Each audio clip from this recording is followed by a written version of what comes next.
Here's how to solve this ACT problem faster using your TI-84. I'm Tina from my tutor. Let's jump in. This is going to refer to the Midpoint program that we created for the TI-84. If you need to find that, if you haven't created that program yet, check out the other series with TI-84 programs. I'll walk you through step by step how to create it. So I'm going to go into PRGM program, and this is the midpoint. So I'm going to scroll down till I get to the midpoint, which is midpoint, abbreviation because I only have 8 characters that I could use. You hit enter to select it, I hit enter to run it, and it says what is the midpoint of the line segment that has endpoints -5, 8. So I'm going to do the x coordinate -5, 8. And then the second point is we're calling UV.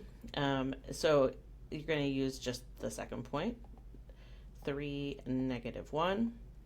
And it tells me that the x coordinate is -1 and the y coordinate is 3.5.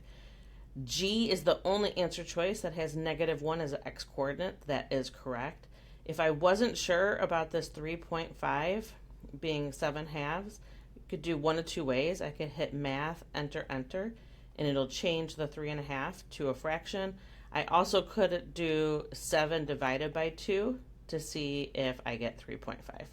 Either way, G is the correct answer.